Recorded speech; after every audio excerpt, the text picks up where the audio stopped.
हिंदी अनिवार्य कक्षा 12 के मुख्य प्रश्न उत्तर इसी प्रकार के वीडियो प्राप्त करने के लिए सब्सक्राइब कर लीजिए ताकि समय समय पर आपको वीडियो मिलते रहें। पहला प्रश्न आ रहा है हमारे पास, पहलवान की ढोलक पाठ में रात के समय किन किन जानवर की आवाज़ आती थी? उत्तर आएगा सियारों की आवाज़, रोने वाले कुत्तों की आवाज़, पेचक की आवाज़, ये रात को आती थी। अगला प्रश्न, फीचर से आप क्या समझते हैं? फीचर एक तरह से पिक्चर का ही रूप है। जिस प्रकार पिक्चर देखने पर हमको आनंद आता है, मज़ा आता है, मनोरंजन होता है और ज्ञान मिलता है और घटना के बारे में जानकारी मिलती है, उसी प्रकार फीचर हिंदी साहित्य में एक लिखित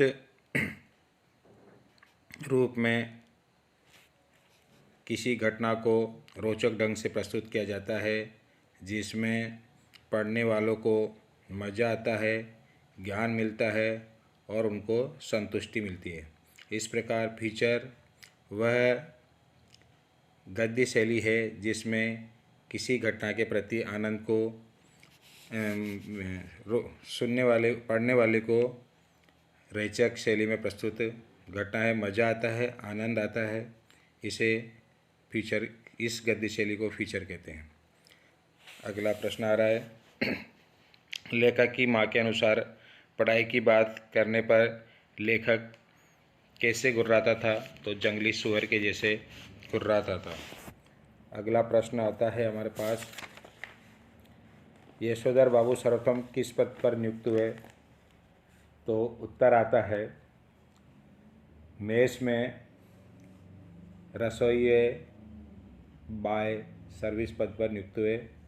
तो रसोई में बॉय के रूप में, बॉय सर्विस के रूप में लगे थे। लेखक की माँ के अनुसार उसका पति दिन भर किसके पास रहता था? रखमाबाई के पास।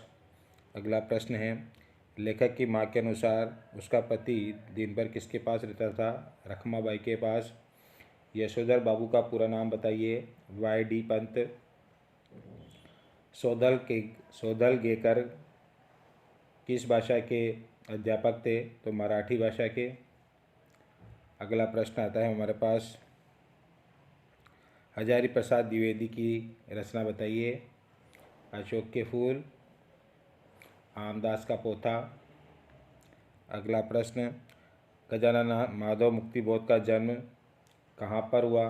तो गजानन माधव मुक्तिबोध का जन्म श्योपुर ग्वालियर में हुआ। कब हुआ?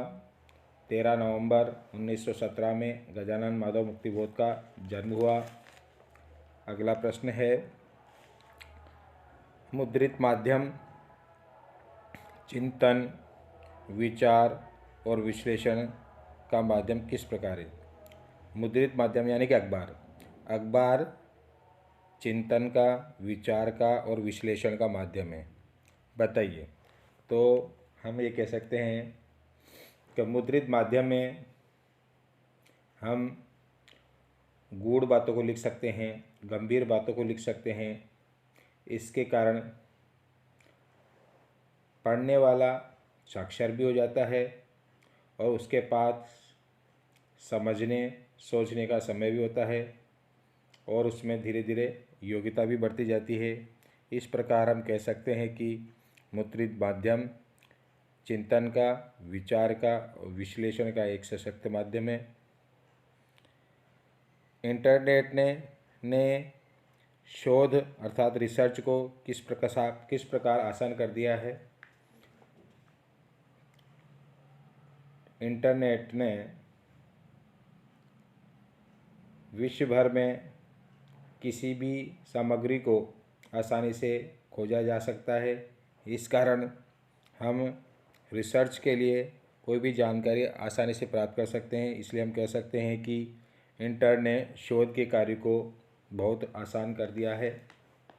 अगला प्रश्न, निःशुल्क कन्या शिक्षा के परिणाम विषय पर एक आलेख तैयार कीजिए। आलेख लगभग 8-10 लाइन का लिखा जाता है, 2 नंबर का आता है ये। तो कन्या शिक्षा को निःशुल्क किए जाने से गरीब कन्याएं शिक्षित होने का अवसर उनको मिल जाता है। इसके परिणाम भी अच्छे आते हैं।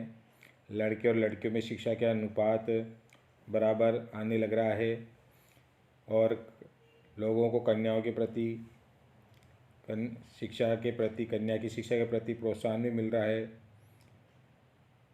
और ग्रामीण क्षेत्र में जनता इसके लिए प्रेरित हो रही है।